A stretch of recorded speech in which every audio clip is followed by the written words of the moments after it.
ఉగ్రమాది వేదవ్యాసుని దగ్గర మహాభారత కథ విన్నాడు. ఆ తరువాత నైమిషారణ్యంలో మునులు యజ్ఞం చేస్తున్నప్పుడు ఉగ్రమాది అక్కడికి వచ్చి వేదవ్యాసుని దగ్గర విన్న మహాభారత కథను వారికి చెప్పడం ప్రారంభించాడు. శాంతను మహారాజు హస్తినాపుర రాజు ఒకరోజు గంగానది ఒడ్డున నడుస్తున్నప్పుడు గంగాదేవిని చూశాడు. ఆమె అందానికి ఆకర్షితుడై గంగని చూసిన వెంటనే అతను ఆమెను ప్రేమిస్తాడు మరియు ఆమెతో వివాహం చేసుకోవాలని కోరుకుంటాడు. అందుకు గంగ కూడా శాంతనుడికి సంతోషంగా అంగీకరిస్తుంది. కానీ ఒక షరతు పెట్టింది. నువ్వు నాకు ఎప్పుడూ ఎలాంటి ప్రశ్నలు అడగకూడదు లేదా నేను ఏం చేసినా ఆపకూడదు అని ఆమె కోరుకుంది. ప్రేమతో శాంతనుడు ఆ షరతును అంగీకరించి గంగని పెళ్లి చేసుకుంటాడు. వారి వివాహం తరువాత గంగ పిల్లలను కనడం మొదలు పెడుతుంది. కానీ ప్రతిసారి ఒక బిడ్డ పుట్టిన వెంటనే గంగ ఆ బిడ్డను గంగానదిలో పడేసి చంపేస్తుంది. ఆ దృశ్యం చూసి శాంతనుడు ఆశ్చర్యపోతున్నప్పటికీ గంగతో కుదుర్చుకున్న ఒప్పందం ప్రకారం ప్రశ్నలు అడగడం లేదా ఆపడం తగదని తాను ఆగిపోతాడు. ఇలా 7 పిల్లల్ని గంగానదిలోని గంగ పడేసిన తరువాత 8వ బిడ్డ పుట్టినప్పుడు శాంతనుడు సహనం కోల్పోతాడు. అతను గంగను ఆపి నువ్వు ఈ పని ఎందుకు చేస్తున్నావు అని అడుగుతాడు. శాంతనుడు ప్రశ్నించగానే గంగ అతనికి నిజాన్ని చెబుతుంది. ఆ పిల్లలు ఎవరో సాధారణ పిల్లలు కాదని, వారంతా దేవతల వసువులని, ఒక శాపం వల్ల భూమిపై పుట్టాల్సి వచ్చింది. నేను వారిని వారి శాపం నుంచి విముక్తి చేయడానికి నదిలో పడేస్తున్నానని చెబుతుంది. 8వ బిడ్డకు మాత్రం ఈ శాపం పూర్తిగా తొలగించబడలేదని, అతనికి భూమిపై ఒక గొప్ప యోధుడిగా జీవితం ఉండాల్సి ఉందని చెబుతుంది. ఆ 8వ బిడ్డ దేవవ్రతుడు అనగా భీష్ముడు. తరువాత గంగ భీష్ముడిని స్వయంగా పెంచడానికి తీసుకుపోయి అతను యవ్వనంలోకి రాగానే శాంతను మహారాజు వద్దకు తిరిగి పంపిస్తుంది. శాంతను మహారాజు ఒకసారి నదీ తీరంలో వెళ్ళినప్పుడు సత్యవతి అనే మత్స్యకన్యను చూసి ప్రేమలో పడతాడు. సత్యవతిని వివాహం చేసుకోమని అడుగుతాడు. సత్యవతి దానికి అంగీకరిస్తుంది. కానీ తన తండ్రి అనుమతితో ఈ వివాహం జరగాలని కోరుతుంది. వెంటనే శాంతను మహారాజు సత్యవతి తండ్రి వద్దకు వెళ్ళి సత్యవతిని తనకి ఇచ్చి వివాహం చేయమని కోరుతాడు. సత్యవతి తండ్రి దానికి అంగీకరిస్తాడు. కానీ ఒక పెద్ద షరతు పెడతాడు. ఆ షరతు ఏమిటంటే సత్యవతికి పుట్టిన పిల్లలు మాత్రమే రాజులు అవ్వాలని, రాజ్యాన్ని పరిపాలించాలని చెప్తాడు. ఆ మాట వినగానే శాంతను మహారాజుకి ఒక్కసారి గుండె ఆగినంత పని అవుతుంది. ఎందుకంటే శాంతనుడి మొదటి భార్య గంగకు పుట్టిన కుమారుడే హస్తినాపురానికి రాజు అనుకుంటాడు. అందువలన ఈ షరతు వినగా ఇక ఈ పెళ్లి కుదరదులే అని భావంతోనే రాజమందిరానికి వచ్చేస్తాడు. వచ్చిన తర్వాత శాంతను మహారాజు దిగులుతో రాజ్య కార్యకలాపాలు పట్టించుకోకుండా విచారిస్తూ ఉంటాడు. తండ్రిని ఆ స్థితిలో చూసిన భీముడికి మనసు చలించిపోతుంది. తండ్రి విచారానికి కారణం తెలుసుకొని సత్యవతి తండ్రి దగ్గరికి వెంటనే వెళ్ళి సత్యవతిని తన తండ్రికి ఇచ్చి వివాహం చేయమని అడుగుతాడు. మీ కోరిక మేరకు నా సింహాసనాన్ని, హక్కుని వదులుకుంటానని, జీవితాంతం బ్రహ్మచర్యం పాటిస్తానని భారీ ప్రతిజ్ఞ చేస్తాడు. ఆ ప్రతిజ్ఞ తరువాత శాంతను మహారాజుకి సత్యవతికి వివాహం జరుగుతుంది. భీష్ముడు ఈ ప్రతిజ్ఞ వల్ల కురువంశానికి గొప్ప సేవ చేసిన ధీరుడిగా నిలిచిపోయాడు. శాంతను మహారాజు సత్యవతిని వివాహం చేసుకున్న తర్వాత వారికి 2 కుమారులు పుట్టారు. వారు ఎవరంటే చిత్రాంగదుడు మరియు విచిత్రవీర్యుడు. పెద్ద కుమారుడు చిత్రాంగదుడు. అతను పుట్టినప్పటి నుంచి ధైర్యవంతుడిగాను యుద్ధ విద్యలో నిపుణుడిగాను ఎదిగాడు. చిత్రాంగదుడు తన శౌర్యంతో మరియు పరాక్రమంతో రాజ్యాన్ని కాపాడుతూ గొప్ప యోధుడిగా పేరు పొందాడు. అయితే ఒకరోజు చిత్రాంగద అనే గంధర్వుడితో యుద్ధం జరిగింది. ఇద్దరికీ ఒకే పేరు ఉండటం వలన వాళ్ళు గర్వంతో యుద్ధం చేయాల్సిన పరిస్థితి ఏర్పడింది. ఈ యుద్ధం చాలా కాలం కొనసాగింది.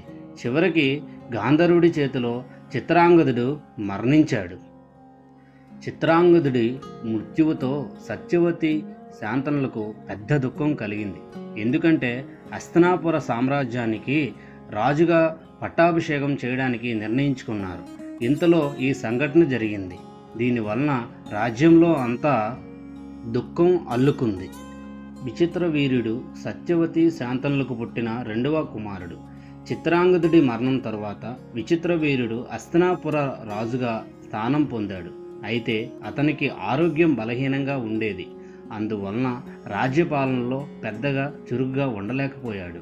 విచిత్ర వీర్యుడు యువకుడుగానే అంబిక, అంబాలిక అనే రాజకుమార్తెలను వివాహం చేసుకున్నాడు. కానీ సంతానం లేకుండానే అతి తక్కువ వయసులోనే మరణించాడు.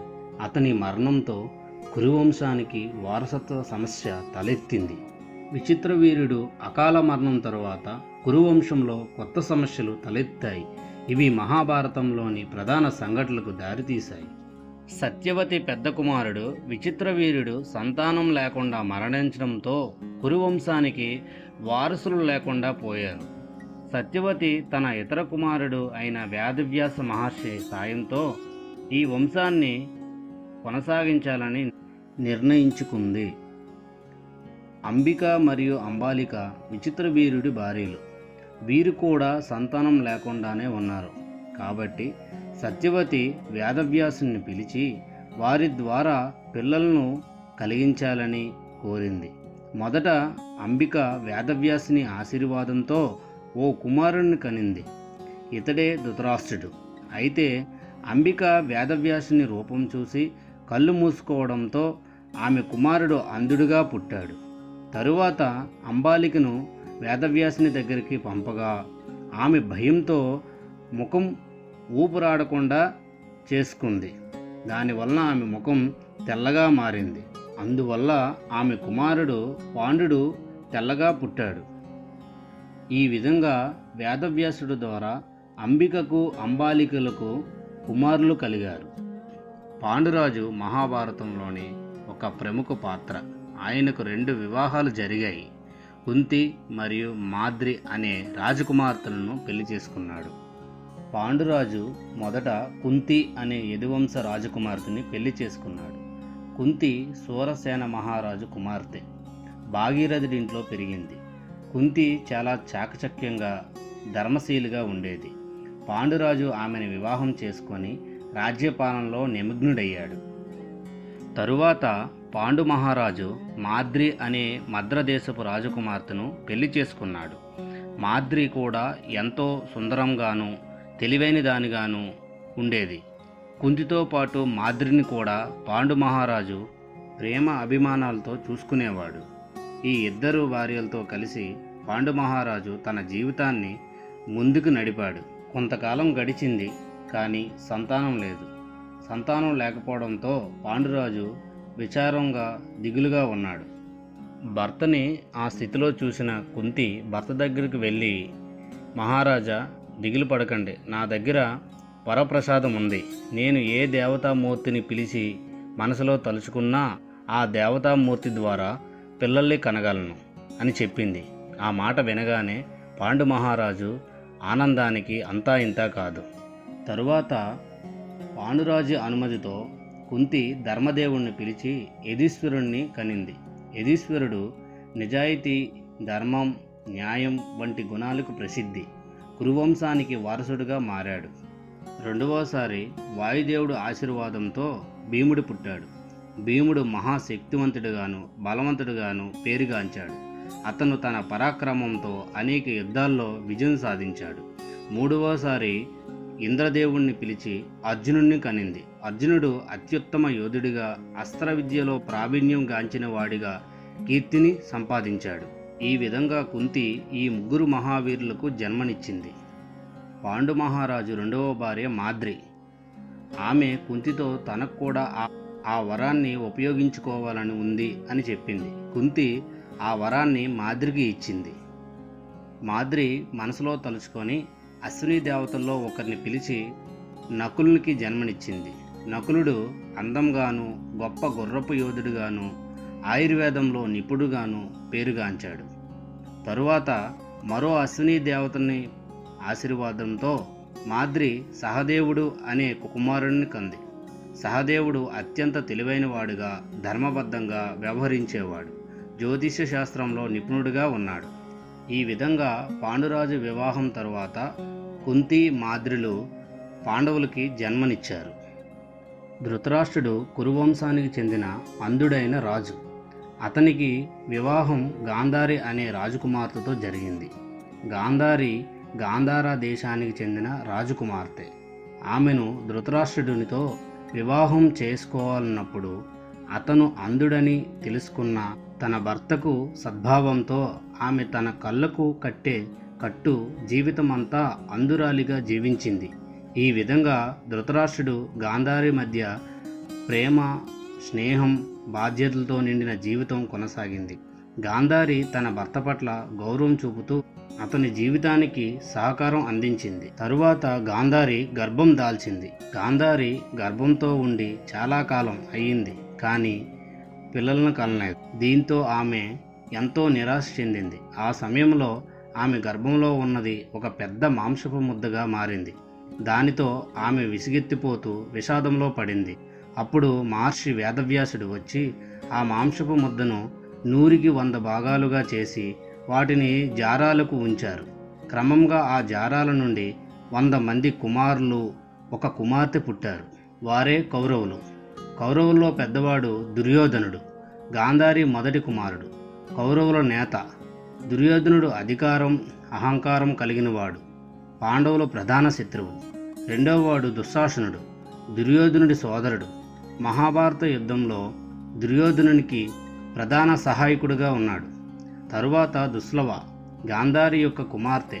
కౌరవులలో ఒకే ఒక్క సోదరి. గాంధారి మొత్తం 100 మంది కుమారులు కనింది.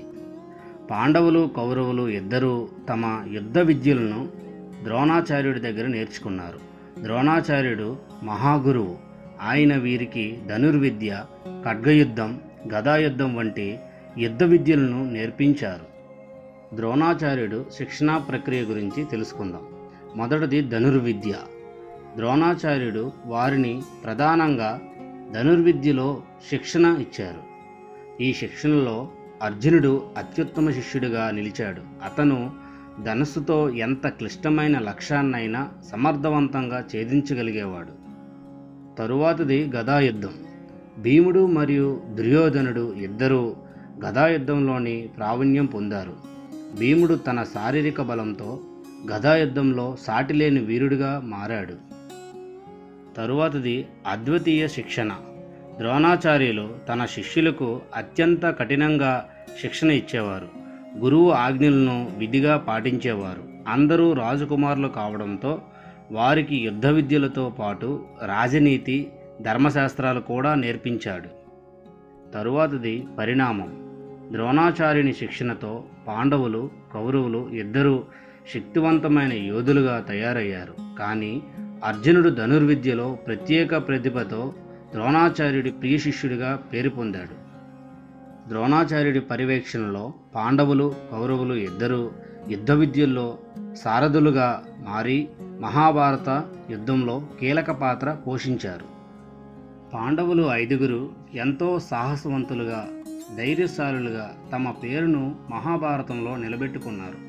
వారి వ్యక్తిగత శౌర్యం, వీరత్వం ప్రతి ఒక్కరిని ప్రత్యేకంగా నిలబెట్టింది.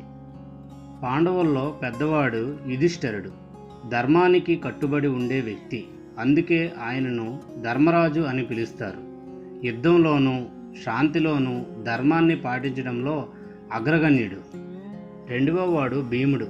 భీముడు అతి బలవంతుడు. అతనికి శారీరక శక్తి అపారం.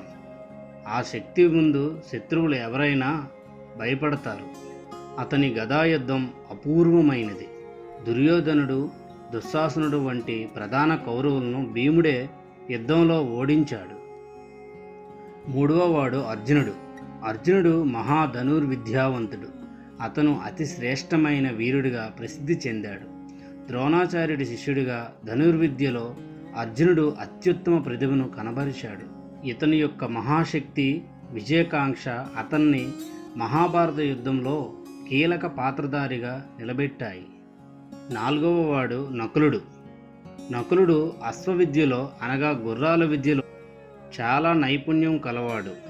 అతను కేవలం వీరుడే కాదు, నకులుడు సుందరుడు కూడా, అనగా అందగాడు. అందుకే అతన్ని సుందరాంగ, అందగాడ, తెలివైనవాడుగా పిలిచేవారు. ఐదవవాడు సహదేవుడు. సహదేవుడు జ్ఞానంలో పాశుపతాస్త్రం వంటి ప్రత్యేక శాస్త్రాలలో ఎంతో ప్రావీణుడు. ఇతని జ్ఞానం, రాజనీతి, భవిష్యత్తును చూసే శక్తి పాండవులకు ఎంతగానో సహాయపడింది. ఈ 5గురు పాండవులు తమ శౌర్యం, ధైర్యం మరియు పటుత్వంతో మహాభారతంలో గొప్ప పేరు పొందారు. పాంచాల రాజ్యంపై దండయాత్ర. అర్జునుడు ద్రోణాచార్యుని ఆజ్ఞతో ద్రుపదుని బంధించిన సంఘటన చాలా కీలకమైనది. ద్రోణాచార్యుడు పాండవులకు తన పాత శత్రువైన పాంచాల రాజు ద్రుపదుని ఓడించాలని ఆజ్ఞాపించాడు. ద్రోణుని ఆజ్ఞకు లోబడి అర్జునుడు తన సహోదరులతో కలిసి పాంచాల రాజ్యంపై దాడి చేశాడు. యుద్ధంలో ద్రుపదుడు పరాజయం పాలయ్యాడు. అర్జునుడు ద్రుపదుని బంధించి ద్రోణుడి సమక్షంలో తీసుకువచ్చాడు. ద్రోణాచార్యుడు ద్రుపదునితో తన పాత అవమానానికి ప్రతీకారం తీర్చుకోవాలని అనుకున్నాడు. ద్రుపదుని రాజ్యాన్ని అర్ధభాగం స్వాధీనం చేసుకున్నాడు. ఏకలవ్యుడు మహాభారతంలో ఉన్న గొప్ప పాత్రల్లో ఒకటి. అతడు నిషాద వంశానికి చెందినవాడు.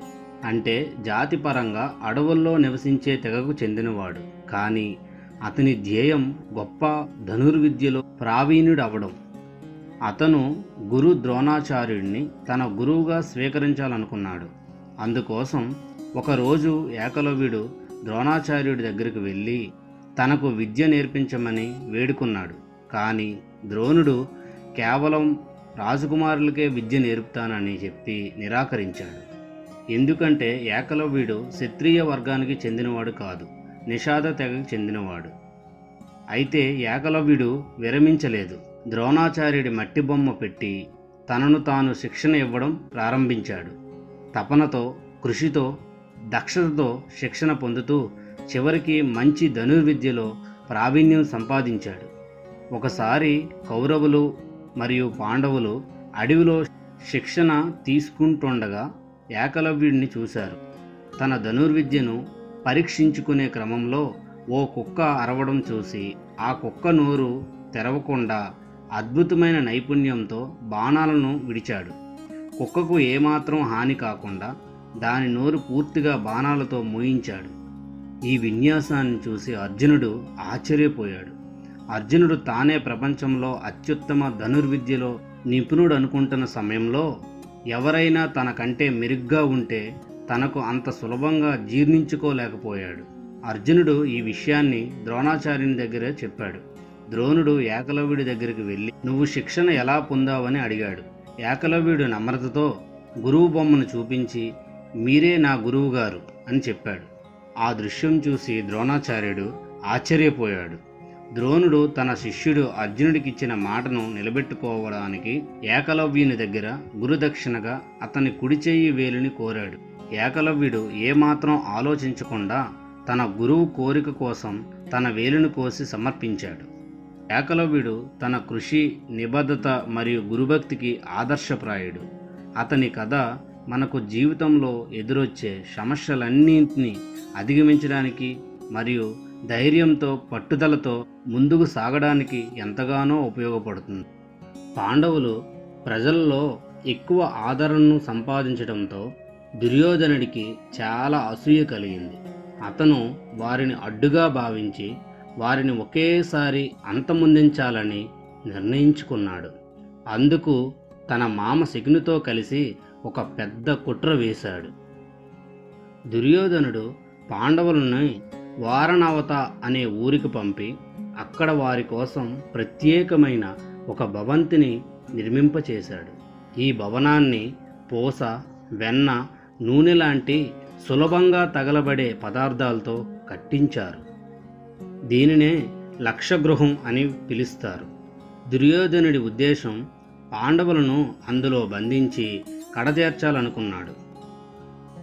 ఈ కుట్ర విషయాన్ని విరుధుడు ముందుగానే తెలుసుకొని ధర్మరాజుకి సాంకేతం ద్వారా హెచ్చరిస్తాడు.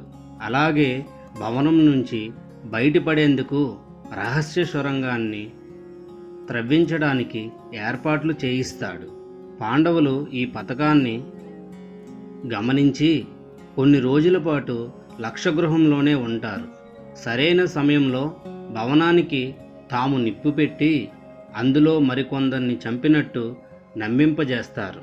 ఆ తరువాత రహస్య సొరంగం ద్వారా పాండవులు అక్కడి నుంచి పారిపోతారు. ఈ సంఘటనలో పాండవులు తెలివి, విరుదుని సహకారం ద్వారా కౌరవుల కుట్రను జయించడంలో వారి సమర్థతను అద్భుతంగా చూపిస్తుంది. ఈ విధంగా దుర్యోధనుడు తన మామ శకునితో కలిసి పాండవులపై పన్నిన పన్నాగం, అంటే పాండవులపై కౌరవులు చేసిన కుట్రను పాండవులు సునాయాసంగా తిప్పికొట్టారు. ద్రౌపది మహాభారతంలోని ఒక ప్రధాన పాత్ర. ఆమె పాంచాల రాజ్యానికి చెందిన రాజా ద్రుపదుని కుమార్తె. ఆమె అత్యంత సౌందర్యరాలు మాత్రమే కాకుండా తెలివి, ధైర్యం మరియు క్రమశీలతకి ప్రతీకగా నిలిచింది. ద్రౌపది స్వయంవరానికి ఎంతోమంది రాజులు, వీరులు వచ్చారు. స్వయంవరంలో పాల్గొనే వారికి ఒక క్లిష్టమైన పరీక్ష నిర్వహించారు. పరీక్ష ప్రకారం భారీ ధనస్సును ఎత్తి దానితో ఒక ముడిని పరిచిన చేపను పైకి చూస్తూ లక్ష్యాన్ని కొట్టాలి. అనేక మంది రాజులు ప్రయత్నించారు, కానీ ఆ ధనస్సును కొంచెం కూడా ఎత్తలేకపోయారు. చివరగా అర్జునుడు బ్రాహ్మణ వేషంలో అక్కడికి వచ్చిన పాండవులతో కలిసి ఆ స్వయంవరానికి హాజరయ్యాడు. అందరి దృష్టిని ఆకర్షిస్తూ అతడు ధనస్సును ఎత్తి చేపను అద్భుతంగా కొట్టి స్వయంవరాన్ని గెలుచుకున్నాడు. తరువాత అర్జునుడు తన సోదరులతో కలిసి తల్లిదండ్రుల వద్దకు వెళ్తాడు.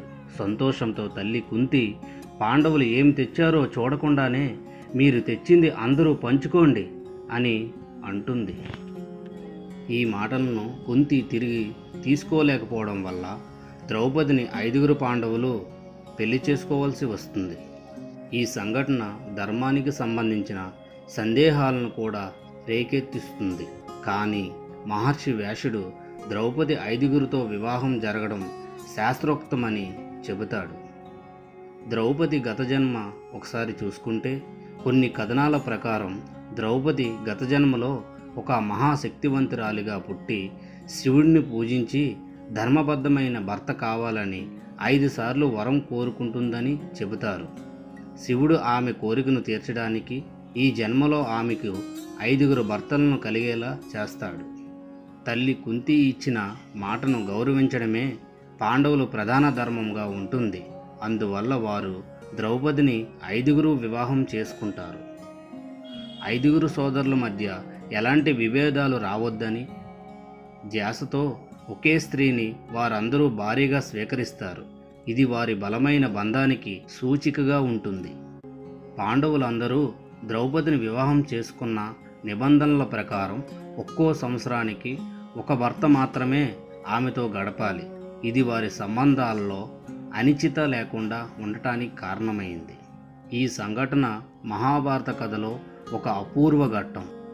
ఖాండవప్రస్థ అనే అడవిని సమరం ద్వారా గెలిచిన పాండవులు తమ రాజధానిని స్థాపించాలని నిర్ణయించుకున్నారు. అప్పుడు శ్రేష్టమైన రాజధాని నిర్మాణానికి దేవశిల్పి అయిన మాయాసురుని సహాయం తీసుకున్నారు. మాయాసురుడు తన శిల్పకళలతో అద్భుతమైన ఇంద్రప్రస్థను నిర్మించాడు. ఇంద్రప్రస్థ రాజధానిని అత్యంత సౌందర్యవంతంగా, కట్టుదిట్టంగా తయారు చేశారు. అందులో తోటలు, సరస్సులు, మహారాజు భవనాలు మరియు అద్భుతమైన కళా సృజనాలతో కూడిన భవనాలు ఉండేవి. ఇంద్రప్రస్థ ప్రత్యేకత ఏమిటంటే ఇది ఒక మహాశక్తివంతమైన మరియు ధనవంతమైన రాజధానిగా గుర్తింపు పొందింది. పాండవులు ఖాండవనాన్ని యుద్ధం చేసి గెలుచుకుంటారు. తమ కోసం ఒక అద్భుతమైన సామ్రాజ్యాన్ని నిర్మించుకోవాలని అనుకుంటారు. అప్పుడు ఒక అద్భుతమైన శిల్పకారుడి కోసం వెతుకుతుండగా పాండవులకి మాయాసురుని గురించి తెలుస్తుంది. మాయాసురుడు ఎవలంటే దేవశిల్పి, అద్భుతమైన శిల్పకళాకారుడు. అయితే అప్పుడు పాండవులు అతనికి అద్భుతమైన ఇంద్రప్రస్థను నిర్మించమని ఆదేశిస్తారు. అప్పుడు మాయాసురుడు తన అద్భుతమైన శిల్పకళలతో ఇంద్రప్రస్థ రాజధానిని ఎంతో అందంగా మరియు ఎన్నో తోటలు, నదులు, సరస్సులు అద్భుతమైన రాజభవనాలతో కూడిన మహాశక్తివంతమైన రాజధానిగా తయారు చేస్తాడు. దాని తరువాత మాయాసురుడు ఆ సామ్రాజ్యాన్ని పాండవులకి అప్పగిస్తారు. పాండవులు ఆ ఇంద్రప్రస్థను చూడగానే కళ్ళు చెదిరేలా ఎంతో సుందర మనోహరంగా ఆ సామ్రాజ్యం ఉంటుంది. పాండవులు తమకు కూడా ఒక అద్భుతమైన సామ్రాజ్యం ఉందని ఎంతో ఆనందపడతారు. పాండవులు అందరూ కలిసి ఈ నగరంలో శ్రేయస్సును ఏర్పరచుతారు. ఇది వారు సాధించిన విజయాన్ని మాత్రమే కాదు, వారి ఐక్యతను మరియు పరిపాలనా నైపుణ్యాన్ని కూడా ప్రతిబింబిస్తుంది. ఇంద్రప్రస్థ నిర్మాణం వారి సత్తాను కౌరవులకు చూపించడానికి ఒక ప్రధాన ఘట్టం అయింది. మాయాసభ అనేది మహాభారతంలో ఒక అద్భుతమైన మరియు దివ్యమైన సభగా పేర్కొంటారు.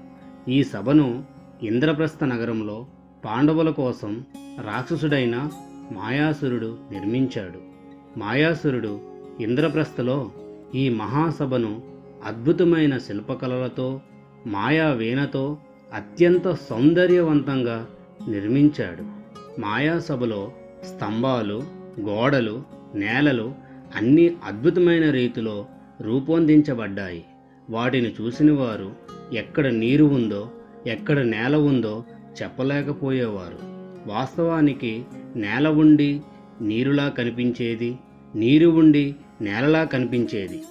సభలో ప్రతి కోణం ఒక మాయా లాంటి అనుభూతిని కలిగించేది. అందులో ప్రతి వస్తువు ఒక మాయా రహస్యం వంటి చిత్రాన్ని చూపించేది. ఈ సభను అర్జునుడు కాండవప్రస్థ దహనం చేసిన తరువాత మాయాసురుడు కృతజ్ఞతగా నిర్మించాడు. అర్జునుడు మాయాసురుణ్ణి రక్షించినందుకు గాను అతడు పాండవులకు ఈ అద్భుతమైన సభను కానుకగా ఇచ్చాడు.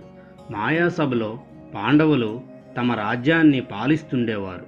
వారు ధనవంతులుగా, శక్తివంతులుగా మరియు ప్రజలకు ఎంతో ప్రియమైన వారుగా అయ్యారు.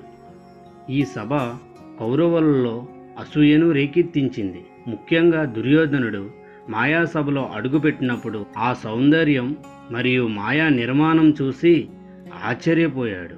ఈ సభే భవిష్యత్తులో కౌరవులు మరియు పాండవుల మధ్య మహాఘర్షణలకు కారణమైంది. రాజసూయ యాగం మహాభారతంలో ఒక ముఖ్యమైన సంఘటనగా నిలుస్తుంది. ఈ యాగం ఒక రాజు తన సామ్రాజ్యానికి ఉన్న ప్రతిష్టను, శక్తిని, పరాక్రమాన్ని ప్రపంచానికి చూపించడానికి చేస్తాడు. ధర్మరాజు తన సామ్రాజ్యాన్ని విస్తరించిన తరువాత ఈ యాగాన్ని నిర్వహించాలని నిర్ణయించుకున్నాడు. రాజసూయ యాగం అంటే కేవలం ఒక సాధారణ యాగం కాదనే విషయం చాలా స్పష్టమైనది. ఇది ఎంతో ప్రతిష్టాత్మకమైన యాగం. దీనిని నిర్వహించడానికి ముందు ఆ రాజు అన్ని ఇతర రాజులను ఓడించి వారిని తన ఆధిపత్యాన్ని అంగీకరించేటట్లు చేయాలి. యాగం నిర్వహించే వారికి మహారాజుల నుంచి అంగీకారం అవసరం. అందువల్ల ధర్మరాజు ముందుగా ఇతర రాజులతో యుద్ధాలు చేసి వారిని తనకు వశం చేసుకున్నాడు. ఇంతటి భారీ యాగం నిర్వహించడానికి పెద్ద ప్రణాళిక అవసరం. ఈ యాగంలో బహుమతులు, ధన సంపదను విస్తారంగా ఇస్తారు మరియు యాగంలో పాల్గొనే రాజులు, మహావీరులు అందరికీ గౌరవం లభిస్తుంది. యాగంలో ప్రతి అతిథిని ప్రత్యేకమైన విధంగా ఆహ్వానిస్తారు. కృష్ణుడు కూడా ఈ యాగంలో కీలక పాత్ర పోషించాడు. ఈ యాగం ద్వారా ధర్మరాజు తన సామ్రాజ్యాన్ని మరియు పరిపాలనా శక్తిని ప్రపంచానికి ప్రకటించడానికి ప్రయత్నించాడు. దీనిలో భాగంగా అతని సోదరులు పలు ప్రాంతాల్లో యుద్ధాలు చేసి విజయాలను సాధించారు. ఈ యాగం పాండవుల ప్రతిష్టను పెంచింది, కానీ దుర్యోధనుడు అసూయను కూడా ప్రేరేపించింది. యాగం సమయంలో దుర్యోధనుడు మాయాసభలో పాండవుల స్తోమతను చూసి అసూయతో ఎంతో కుళ్ళిపోయాడు. ఈ అసూయే తరువాత జరిగిన కౌరవుల పాండవుల మధ్య ఘోరమైన సంఘర్షణకు దారితీసింది. దుర్యోధనుడు పాండవులు నిర్మించిన ఇంద్రప్రస్థ మహాసామ్రాజ్యాన్ని మరియు మయసభను చూసి ఎంతో అసూయపడతాడు. ఎలాగైనా సరే పాండవులు కీర్తి ప్రతిష్టలను మరియు సామ్రాజ్యాన్ని నాశనం చేయాలని నిర్ణయించుకుంటాడు. ఈ విషయం గురించి తన మేనమామైన శకునితో మాట్లాడుతాడు. శకుని బాగా ఆలోచించి పాండవులను జూదం ఆడడానికి ఆహ్వానించమని దుర్యోధనునితో చెప్తాడు. దుర్యోధనుడికి శకుని చెప్పిన మాటలు ఎంతగానో సంతోషాన్ని ఇస్తాయి. దుర్యోధనుడు వెంటనే ఇంద్రప్రస్థ మహాసామ్రాజ్యానికి వెళ్ళి, ఓ పాండవులారా, మీ ధైర్యాన్ని పరీక్షించాలనుకుంటున్నాము. మాతో జూదం ఆడాలని మీకు అంగీకారమేనా అని అడుగుతాడు. ఆ మాట వినగానే యుధిష్ఠిరుడు ఆలోచనలో పడ్డాడు. జూదం ఆడడం మంచిది కాదేమో, కానీ మీ ఆహ్వానాన్ని తిరస్కరించడం కూడా మాకు కష్టం అని చెప్తాడు. ధర్మరాజు ఆలోచించి జూదానికి అంగీకరిస్తాడు. జూదం మొదలైంది. మొదట్లో వారు విజయవంతంగా ఉన్నప్పటికీ క్రమంగా తన సర్వ సంపదని కోల్పోతాడు. మొదటగా తన గొప్ప ఆస్తిపాస్తులను మరియు నగలను మరియు వజ్ర వైడూర్యాలని ఒక్కొక్కటిగా పోగొడతాడు. దుర్యోధనుడు ఆటలో విజయం సాధించి, మీరు ఓడిపోయారు, మీకు మరో ఆట ఆడవలసి ఉంది అని హాస్యంతో చెప్తాడు. తరువాత ధర్మరాజు తన రాజధాని ఇంద్రప్రస్థాన్ని కూడా కోల్పోతాడు. ఇది అతనికి ఎంతో కష్టం కలిగిస్తుంది. తన రాజ్యాన్ని, పట్టణాన్ని, ధనం కోల్పోవడం ద్వారా అతనిపై భరించరాని బాధ మొదలవుతుంది. తరువాత ధర్మరాజు తన సోదరుల గురించి ఆలోచించగా, నేను ఎలా ఈ పరిస్థితిని ఎదుర్కొంటాను? నా సోదరులకు కష్టాలు నా వల్లే అని అతనికి అర్థమవుతుంది. కానీ అతను ఏమీ చేయలేని పరిస్థితిలో ఉండిపోతాడు. అందువల్ల తన సోదరులను కూడా పోగొట్టుకోవాల్సి వస్తుంది. ధర్మరాజు చివరగా ద్రౌపదిని కూడా కోల్పోతాడు. ఆ జూదంలో దుర్యోధనుడు ఆమెను కూడా పణంగా ఉంచమని చెప్తాడు. మీరు ఒప్పుకుంటే మీ భార్యను కూడా మాకు అప్పగించాలని అని అంటాడు. ధర్మరాజు దానికి అంగీకరించలేదు. కానీ పరిస్థితుల ప్రభావం రీత్యా తప్పలేదు. ఈ విధంగా ధర్మరాజు క్రమంగా తన సర్వ సంపదను, ఇంద్రప్రస్థాన్ని, తన సహోదరులను, చివరికి ద్రౌపదిని కూడా కోల్పోయాడు. ఇది కేవలం ఓటం మాత్రమే కాదు, అతని జీవితం నేటికి సంబంధించిన సత్యాన్ని తెలియజేస్తుంది. ధర్మం, న్యాయం మరియు అహంకారం వల్ల జరిగే పరిణామాలు ఇవి. ఈ సంఘటనల తరువాత ధర్మరాజు కృష్ణుని సహాయంతో నిలబడి కౌరవులపై ప్రతీకారం తీర్చుకునే దిశగా ముందుకు పోవడానికి సిద్ధమవుతాడు. ఈ సంఘటన మహాభారతంలో మహాఘట్టంగా మారింది. ద్రౌపది వస్త్రాపహరణం మహాభారతంలోని అత్యంత దారుణమైన సంఘటనల్లో ఒకటి. ఇది కౌరవుల కిరాతక స్వభావం మరియు పాండవులపై వారికున్న ద్వేషాన్ని ప్రతిబింబించే సంఘటన. జూదం ఆడుతూ పాండవులు తమ సామ్రాజ్యాన్ని మాత్రమే కాదు, చివరికి తమ భార్య ద్రౌపదిని కూడా కోల్పోయారు. ద్రౌపది ఆ సంఘటనకు బలయింది. పాండవులు తమ అన్నింటినీ కోల్పోయిన తరువాత కౌరవులు ద్రౌపదిని ఒక వేటనిగా భావించారు. దుశ్శాసనుడు ద్రౌపదిని సభలోకి లాక్కొచ్చి ఆమెను అవమానించాలనే దురాలోచనతో చీరను లాగాడు. ఒక స్త్రీను ఈ రీతిలో అవమానించడం అందరికీ గుండెల పగిలేలా బాధించింది. కానీ పాండవులు ఏమీ చేయలేని పరిస్థితిలో ఊరికిపోయారు. ఈ దారుణం సమయంలో ద్రౌపది ఎవరిని ఆశ్రయించాలో తెలియక శ్రీకృష్ణుడిని ప్రార్థించింది. ఆయన వెంటనే స్పందించి ద్రౌపది గౌరవాన్ని కాపాడాడు. దుశ్శాసనుడు ఎంత ప్రయత్నించినా ద్రౌపది చీర అంతకంతకి పొడుగుగా మారి ఆగకుండా పెరుగుతూ పోయింది. ఈ అవమానకరమైన సంఘటన పాండవుల గుండెల్లో నిప్పంటించింది. ద్రౌపది పాండవులను సవాలు చేస్తూ ఆ అవమానాన్ని ఎప్పటికీ మరవకూడదని వారిని హెచ్చరించింది. ఈ సంఘటనే భవిష్యత్తులో మహాభారత యుద్ధానికి ప్రధాన కారణమైంది.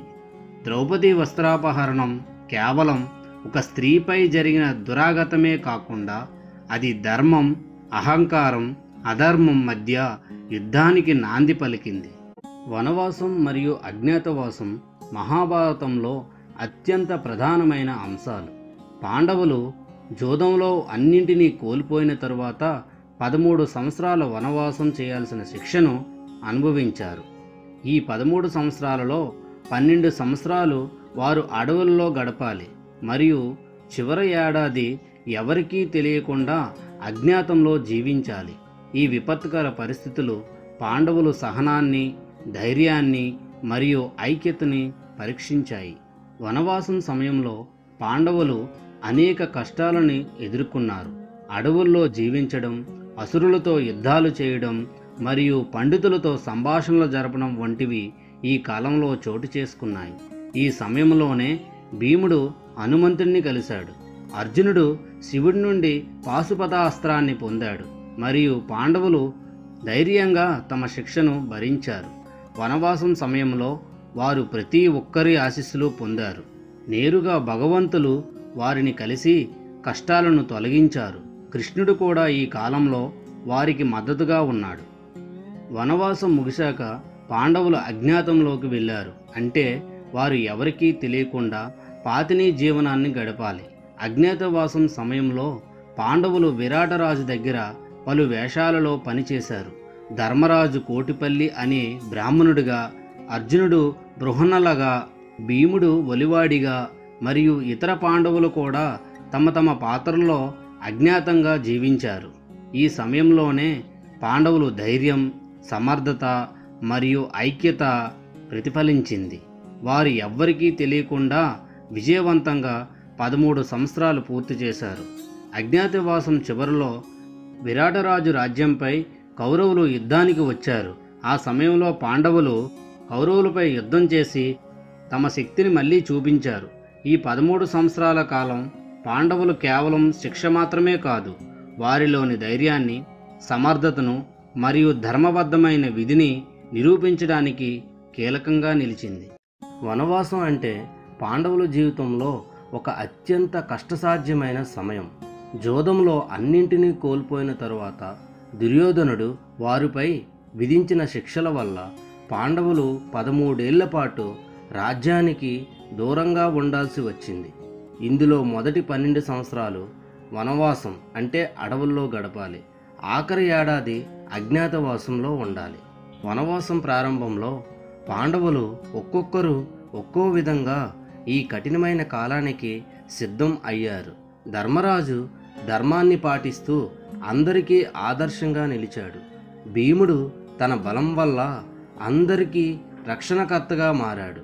అర్జునుడు తన శౌర్యాన్ని మరింతగా పెంచుకోవడానికి శివుడి వద్ద శస్త్రపాఠాలు నేర్చుకునేందుకు సిద్ధమయ్యాడు. వనవాసంలో పాండవులు ఎప్పటికప్పుడు కష్టాలను ఎదుర్కొనేవారు. అడవుల్లో రోజులు గడపడం, ప్రాణాలతో పోరాడడం, ప్రకృతితో స్నేహం చేయడం ఇవన్నీ వారి దైనందిన జీవితంలో భాగమయ్యాయి.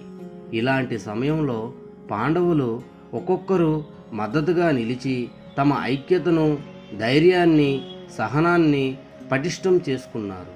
జోదంలో అన్నింటినీ కోల్పోయిన పాండవులు మహారాణి అయిన ద్రౌపదితో సహా అరణ్యాలలో జీవించడం ప్రారంభించారు. ద్రౌపది తన రాజ్యస్థానాన్ని విడిచి అడవిలో అడుగుపెట్టడం సాధారణ విషయం కాదు. రాజ్యాన్ని పాలించిన ఆమె ఇప్పుడు అడవుల్లో జీవించడం, ప్రతిరోజు కొత్త సవాళ్లు ఎదుర్కోవడం అన్నీ ఆమెకి భారం అయ్యాయి. అరణ్యంలో పాండవులందరికీ ద్రౌపది చాలా బలంగా నిలిచింది. రోజు అడవి జీవనంలో ఎన్నో కష్టాలు, అలవాటు కాని ఇబ్బందులు ఉన్నా ఆమె ధైర్యాన్ని కోల్పోకుండా ముందుకు నడిపింది. ద్రౌపది కూడా వనవాసంలో ఎన్నో కష్టాలను భరించి కేవలం భౌతిక కష్టాలు మాత్రమే కాదు, కౌరవుల చేతిలో జరిగిన అవమానం ఆమె మనసులో ఆవేదనగా మార్చింది. అరణ్యంలో పాండవులు నిత్యం ఒకరినొకరు అండగా ఉండే ప్రయత్నం చేశారు. భీముడు తన శక్తితో అరణ్యంలోనున్న ప్రమాదాల నుండి వారిని రక్షించాడు. అర్జునుడు తన యుద్ధ విద్యతో అవసరమైనప్పుడల్లా శత్రువులను ఎదుర్కొన్నాడు. ఈ కష్టకాలంలో పాండవులు ఐక్యత, ధైర్యం, మానసిక బలాన్నిచ్చాయి. ద్రౌపది కూడా భర్తల ధర్మాన్ని పాటిస్తూ వారిని ధైర్యంతో ముందుకు నడిపిస్తూ ఒక ఆత్మవిశ్వాసాన్ని చూపించింది. వనవాసంలో వారు భౌతికంగా ఇబ్బందులు పడినా ఆధ్యాత్మికంగా, మానసికంగా బలపడేందుకు ప్రతి క్షణం కృషి చేశారు. ద్రౌపది భీముడితో ఎంతో బాధగా తన మనసులో ఉన్న బాధను వ్యక్తం చేస్తూ ఇలా అంటుంది: భీమా, నన్ను ఎంత అవమానించారో చూసావు కదా. నీకు తెలుసు, నేను పాండవుల రాణిని. నీతో కలిసి నాకు 5 భర్తలున్నారు. కానీ కౌరవ సభలో నా రక్షణ కోసం ఎవరూ ముందుకు రాలేదు. నీ ఆవేశం, నీ బలం గుర్తుంది కదా. నా ఆత్మగౌరవం కోసం నువ్వు చేసే ప్రతిజ్ఞ నాకు ఆత్మబలంలాగా ఉంది. నా గురించి కర్ణుడు ఎంత దారుణంగా వాగాడో, నన్ను బానిస అని అన్నాడు. దుశ్శాసనుడు నా చీర లాగినప్పుడు ఆ సభలో ఉన్న పెద్దవాళ్ళందరూ కూడా మౌనంగా చూస్తూ ఉండిపోయారు. నన్ను రక్షించేవారు ఎవరూ లేకుండా పోయారు. ఆ సమయంలో నాలో నేను ధైర్యాన్ని పెంచుకొని కృష్ణుణ్ణి ప్రార్థించాను. సమయానికి కృష్ణుడు కాపాడకపోయుంటే నా పరిస్థితి ఏంటి అని భీముడితో అంటుంది. ఈ అవమానం తీరాలంటే నీలో సింహం లాంటి ఆవేశం రావాలి. నీ శత్రువు మీద ఉన్న కోపం మరింత పెరగాలి. భీమా, నా మనసులో ఉన్న ఈ బాధకు నీవే పరిహారం. నువ్వు నా కోసం చేసే ప్రతిజ్ఞ సాకారం అవుతుంది కదా. నన్ను ఈ నరకంలా ఉండే బాధ నుండి విముక్తి చేయాలి. నన్ను కాపాడే నీ ఆవేశం అణుచుకోకుండా వాళ్లకు గుణపాఠం చెప్పాలి అని ద్రౌపది బాధపడుతుంది. ఆ మాటలు విన్న భీముడి కళ్ళల్లో నిప్పులు వెలిగాయి. తన రక్తం ఉడుకుతూ కౌరవుల మీద పగతో రగిలిపోయాడు. ద్రౌపది, నిన్ను ఇలా అవమానించిన వాళ్లకు నేను కఠిన శిక్ష వేసి తీరుతా. దుశ్శాసనుడు నా చేతిలోనే చావాలి. దుర్యోధనుణ్ణి నేనే తల బద్దలు కొట్టాలి.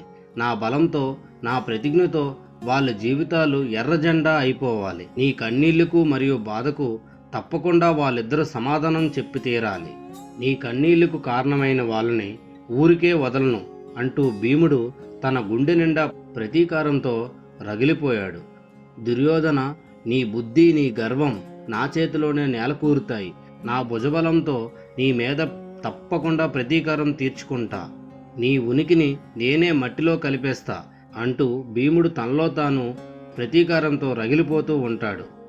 అర్జునుడు కౌరవులతో యుద్ధంలో విజయం సాధించాలనే సంకల్పంతో శక్తివంతమైన ఆయుధం పొందాలని నిశ్చయించుకున్నాడు. పాండవులకు బలమైన అస్త్రాలు కావాలి కాబట్టి శివుడిని ప్రసన్నం చేసుకోవాలనే ఉద్దేశంతో అర్జునుడు గాఢమైన తపస్సు చేయాలని నిర్ణయించుకున్నాడు. అర్జునుడు తపస్సు కోసం వివాహంగ వనానికి వెళ్ళి తన శరీరాన్ని ఎన్నో ఇబ్బందులకు గురి చేస్తూ శివుడి మీద ఏకాగ్రతతో తపస్సు చేస్తూ ఉండిపోయాడు. ఎన్నో రోజులు, ఎన్నో రాత్రులు గడిచాయి. ఇంకా కఠోరంగా చేస్తూ తిండి, నీళ్లు కూడా మానేశాడు. శివుడిపై ఉన్న భక్తితో ఆయన మనసంతా శివుడి రూపంతో నింపుకున్నాడు. అర్జునుడు తపస్సు ఎంత కఠినంగా ఉందంటే అది లోకాన్ని కదిలించింది. దేవతలందరికీ కూడా అర్జునుడి తపస్సు గురించి తెలిసింది. ఇంతలో శివుడు అర్జునుడిని పరీక్షించడానికి ఒక గిరిజన వేషంలో ఆయనకు ముందుకు వచ్చాడు. ఆ సమయంలో ఒక గజరాజు అటువైపు దూసుకుంటూ అర్జును వైపుకు వచ్చాడు. శివుడి వేషంలో ఉన్న వీరభద్రుడితో పోటీ పడుతూ ఉండిపోయాడు. ఈ పోరాటంలో అర్జునుడు తన ధైర్యాన్ని, పట్టుదలను చూపుతూ ఏమాత్రం తగ్గకుండా గజరాజును ఎదుర్కొన్నాడు. పోరాటం అనంతరం శివుడు అర్జునుడి తపస్సుపై ఆనందపడి తన అసలైన రూపాన్ని ప్రదర్శించాడు. అప్పుడు శివుడు అర్జునుని కృషిని ప్రశంసిస్తూ అతనికి అతి శక్తివంతమైన పాశుపతాస్త్రాన్ని ప్రసాదించాడు. ఈ పాశుపతాస్త్రం అపారమైన శక్తి కలిగినదిగా, శత్రువులను క్షణాల్లో నాశనం చేసే అస్త్రంగా, మహాభారత యుద్ధంలో అర్జునుడికి అత్యంత సహాయం చేసిన ఆయుధంగా ప్రసిద్ధి చెందింది. ఈ విధంగా అర్జునుడు తన భక్తి, పట్టుదల, కఠిన తపస్సు ద్వారా శివుణ్ణి ప్రసన్నం చేసి పాశుపతాస్త్రాన్ని సంపాదించాడు. ఈ అస్త్రం పాండవుల విజయానికి అత్యంత కీలకంగా మారింది. అర్జునుడు పాండవుల విజయానికి శక్తివంతమైన అస్త్రాలు అవసరమని భావించాడు. అప్పుడు అతని తండ్రి, దేవాధిపతిగా ప్రసిద్ధుడైన ఇంద్రుడు అర్జునుడిని స్వర్గానికి రమ్మని పిలిచాడు. అర్జునుడు ఇంద్రుడితో కలిసి స్వర్గానికి వెళ్ళాడు. అక్కడ స్వర్గలోక సౌందర్యం అర్జునుడిని ఎంతగానో ఆకర్షించింది. దేవతలు, గంధర్వులు, అప్సరసలు అందరూ అతనికి ఆత్మీయంగా స్వాగతం పలికారు. స్వర్గంలో ఉండగా అర్జునుడికి అనేక శక్తివంతమైన అస్త్ర విద్యలను నేర్చుకోవాలని ఇంద్రుడు ఆశీర్వదించాడు. మొదటగా అర్జునుడు ఇంద్రుడి నుండి వజ్రాయుధం వంటి శక్తివంతమైన అస్త్రాలు నేర్చుకున్నాడు. ఈ అస్త్రం శత్రువులను ముక్కలు చేస్తూ వినాశనానికి దారితీస్తుంది. అర్జునుడు ఒక్కో అస్త్రాన్ని నేర్చుకుంటూ వాటి యొక్క మహాశక్తిని, వినియోగ విధానాన్ని అర్థం చేసుకుంటూ ముందుకు వెళ్ళాడు. స్వర్గంలో అర్జునుడికి రుద్రాస్త్రం, బ్రహ్మాస్త్రం వంటి పలు అస్త్రాలను అర్జునుడికి ఉపదేశించారు. ప్రతి అస్త్ర వినియోగం విధానం, దాని యొక్క శక్తి, నియంత్రణ గురించి అర్జునుడు ఎంతో పట్టుదలగా నేర్చుకున్నాడు.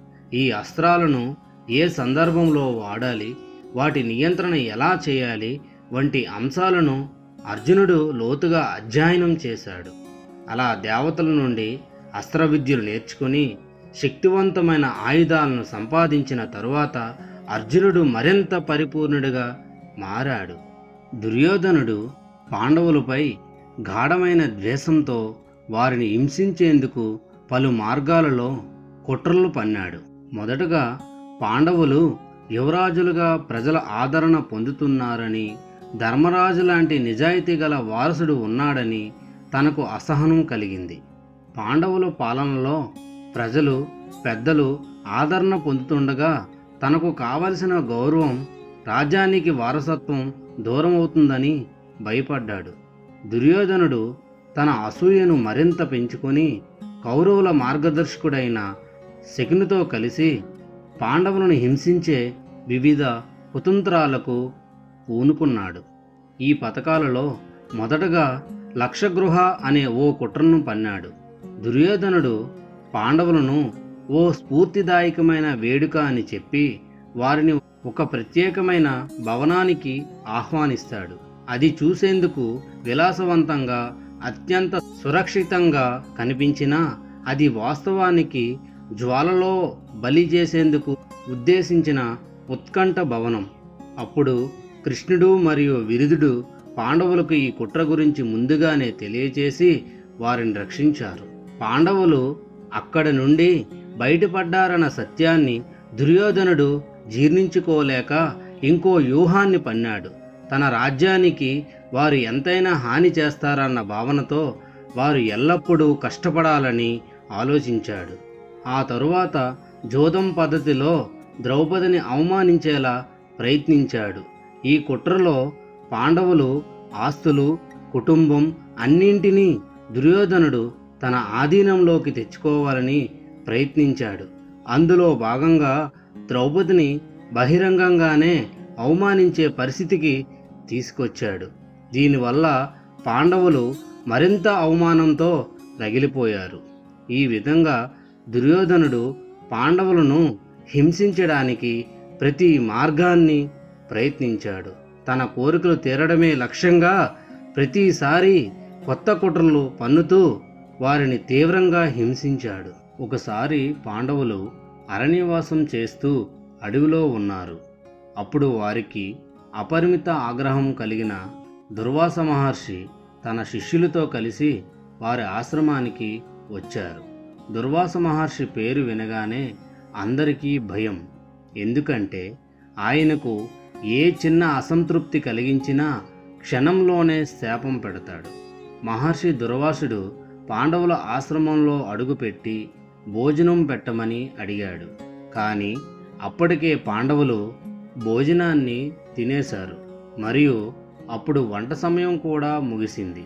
అలాగే అక్కడ ఉన్న ఆఖరి ముద్దను కూడా ద్రౌపది తినేసింది. కాబట్టి పాండవులు దుర్వాస మహర్షికి భోజనం పెట్టడానికి ఏమీ లేక ఇబ్బందుల్లో పడ్డారు. అప్పుడు కృష్ణుడు పాండవులకు సహాయం చేయాలని వారి ఆశ్రమానికి వచ్చాడు. ద్రౌపది తన సమస్యను కృష్ణుడికి చెప్పింది. ఆ సమయంలో కృష్ణుడు ద్రౌపదిని ఆశ్చర్యపరుస్తూ పాత్రను తీసుకో అని అన్నాడు. ద్రౌపది వంట పాత్రను చూపించగా దానిలో ఒక చిన్న కూరలో వేసిన ఆకు మాత్రమే ఉంది. కృష్ణుడు ఆ ఆకును తీసుకొని భక్తితో తిన్నాడు. కృష్ణుడు ఆ ఆకును తిన్న వెంటనే దుర్వాస మహర్షి మరియు ఆయన శిష్యులందరికీ ఆకలి తీరిపోయినట్లు అనిపించింది. వారు తిన్నట్లే పూర్తిగా తృప్తి చెందిపోయారు.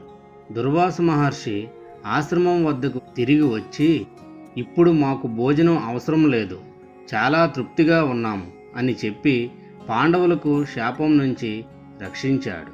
ఈ కథ ద్వారా కృష్ణుడు పాండవులను ఎప్పటికప్పుడు ఎలా రక్షిస్తాడో, విశ్వంలో ఆయన లీలలు ఎలా పనిచేస్తాయో మనం తెలుసుకోగలం. పాండవులు భక్తితో కృష్ణుణ్ణి ఆశ్రయించగానే వారి కష్టాలను తీసుకొని ఏమి చేయలేని పరిస్థితిలో కూడా కృష్ణుడు ఏదో ఒక మార్గం చూపించాడు. వనవాసంలో పాండవులు అడవిలో ఉన్నప్పుడు పలుసార్లు బ్రాహ్మణులు మరియు మునులు వారిని సందర్శించారు. వారిలో కొందరు యాగం మరియు తపస్సు ద్వారా సంపాదించిన జ్ఞానం మరియు జీవన మార్గం గురించి పాండవులకు చెప్పేవారు. ముఖ్యంగా ధర్మరాజు ధర్మంపై ఎక్కువ మక్కువ ఉండడం వలన ఆయనకు మరింత లోతుగా ధర్మం గురించి వివరించేవారు. ధర్మం అంటే ఏంటో ఒకసారి తెలుసుకుందాం. బ్రాహ్మణులు మునులు చెబుతారు, ధర్మం అనేది కేవలం నియమాలు ఆచారాలు కాదని, అది మనిషి జీవన మార్గం, సత్యం, న్యాయం, క్షమ, దయ, కరుణ మరియు త్యాగం వంటి గుణాల సమాహారమని. ధర్మం అనేది ఎవరికైనా కష్టం వచ్చినప్పుడు వారికి సహాయం చేయడమే కాకుండా ఆ కర్మ వల్ల ఎవరికీ హాని జరగకుండా చూసే నైజం. మునులు ధర్మం గురించి ఏం చెప్పారో ఒకసారి చూసుకుంటే, పలు సందర్భాల్లో వారు పురాణ గాథలతో ధర్మం యొక్క విలువను చాటి చెప్పేవారు. ఉదాహరణకు, ఒకసారి శివుడు రాక్షసుని రక్షించడం లేదా విరాటరాజు పశువులను రక్షించడంలోని ధర్మాన్ని పాటించడం వంటి కథల ద్వారా ధర్మం అనేది అన్ని జీవులకు న్యాయం చేయాలనే సూత్రాన్ని కలిగి ఉంటుందని వివరించేవారు. పాండవులకు బ్రాహ్మణులు మరియు మునులు ఏం సందేశం ఇచ్చారో ఒకసారి చూసుకుంటే, వారు చెబుతారు, ప్రతి మనిషి తన జీవితం కష్టమైన ధర్మాన్ని వదలకూడదు. న్యాయబద్ధంగా జీవించి పరులకు ఉపకారం చేస్తేనే ఆత్మశాంతి లభిస్తుంది. ధర్మం అనుసరిస్తే దేవతలు కూడా మన వైపు నిలుస్తారు. ధర్మరాజు ఈ విషయాలను ఎంతో శ్రద్ధగా విని తన తమ్ముళ్లకు పంచేవాడు. మన వలస జీవితంలో ఎంతటి కష్టం వచ్చినా మన ధర్మం, నిజాయితీ వదలకుండా ముందుకు సాగాలని తమ్ముళ్లకు చెబుతాడు. ఈ ఉపదేశాలు పాండవుల మనోధైర్యాన్ని పెంచాయి. వారు తమ కష్టాలను ధర్మపదంలోని కొనసాగించి భవిష్యత్తులో న్యాయపూర్వకంగా రాజ్యాన్ని పొందాలని సంకల్పించారు. ఒకరోజు మార్కండేయ మహర్షి పాండవుల ఆశ్రమానికి వచ్చి పాండవుల్ని ఆశీర్వదించారు. అప్పుడు ధర్మరాజు మహర్షిని ధర్మం గురించి వివరించాలని కోరాడు. అప్పుడు మహర్షి అన్నారు, ధర్మం అంటే కేవలం నియమాలు మాత్రమే కాకుండా జీవితం నడిపే మార్గమని చెప్పారు. జీవితంలో ఏ పరిస్థితి వచ్చినా సత్యానికి అడ్డగోడగా నిలవాలని, కష్టాలు ఎదురైనా మనకున్న కర్తవ్యాన్ని విస్మరించకూడదని మహర్షి చెప్పారు. ఈ సందర్భంలో ధర్మంపై జరిగిన సత్యవంతుడైన రాజా హరిశ్చంద్ర కథను విన్నారు. నలుడు దమయంతి కథ పాండవులకి ఏ విధంగా వివరించారో ఒకసారి చూసుకుంటే, నలుడు దమయంతి జీవితం గురించి కథ పాండవులకు ఓ తేజస్సుమైన ఉపదేశంగా నిలిచింది. నలుడు తన రాజ్యాన్ని కోల్పోయి అరణ్యానికి వెళ్ళినప్పుడు దమయంతి తన భర్తను ఒంటరిగా విడిచిపెట్టలేదు. ఈ కథను వినిన యుధిష్ఠిరుడు దాంపత్య జీవితంలో నమ్మకం, ధర్మానికి ఎంతటి ప్రాధాన్యత ఉన్నదో ఈ కథ చెబుతుందని అన్నాడు. సత్యవంతుడైన శివచక్రవర్తి కథను పాండవులకు ఏ విధంగా వివరించారో ఒకసారి చూసుకుంటే, మహర్షులు పాండవులకు శివచక్రవర్తి ధర్మాన్ని వివరించారు. శివచక్రవర్తి ఒక పావురాన్ని రక్షించడానికి దానిని వేటాడుతున్న గ్రద్దకు తన శరీర మాంసాన్ని తీయించి ఇచ్చాడు. ఈ కథలోని ధర్మం గురించి యుధిష్ఠిరుడు తన తమ్ముళ్లకు చెప్పి, ధర్మం కోసం మనం ఎంత త్యాగం చేయాలనుకున్నా వెనకాడకూడదు అని అన్నాడు. సముద్ర మథనం కథ గురించి పాండవులకి ఏ విధంగా వివరించారో ఒకసారి చూసుకుంటే, దేవతలు రాక్షసులు కలిసి చేసిన సముద్ర మథనం కథ పాండవులకు ఒక ప్రత్యేకమైన సందేశాన్ని ఇచ్చింది. విషం వచ్చినప్పుడు శివుడు తన ప్రాణాలను ఏమాత్రం లెక్క చేయకుండా దానిని తాగి విశ్వాన్ని రక్షించాడు. మన కర్మ అందరికీ మేలు కొరకు ఉపయోగపడేలా ఉండాలని చాటి చెప్పింది.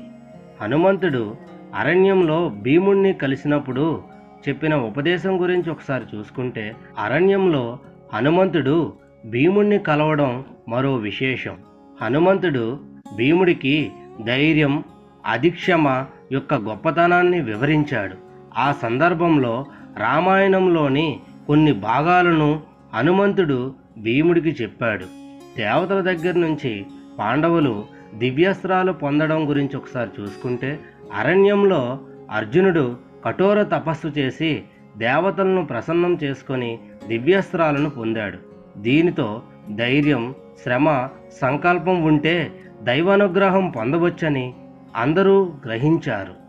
ఈ కథలన్నీ పాండవుల వ్యక్తిత్వాన్ని మెరుగుపరచడమే కాకుండా వారు ధైర్యాన్ని పెంచాయి. మహర్షులు, పండితులు చెప్పిన ఉపదేశాలు, ధర్మం పాటించే మార్గాలు పాండవులకు కష్టకాలంలో దీపంలా మారాయి. ఈ కథలు మన జీవితంలో ధైర్యం, ధర్మం, క్షమ, త్యాగం మరియు న్యాయం ఎంత ముఖ్యమైనవో తెలియజేస్తాయి. జీవితంలో ఎంతటి కష్టం వచ్చినా సత్యం, ధర్మంతో మనం ముందుకు సాగితే విజయం మనదే. ఈ విధంగా అరణ్యంలో పాండవులు అనేక కథలను విన్నారు. Thanks for watching friends.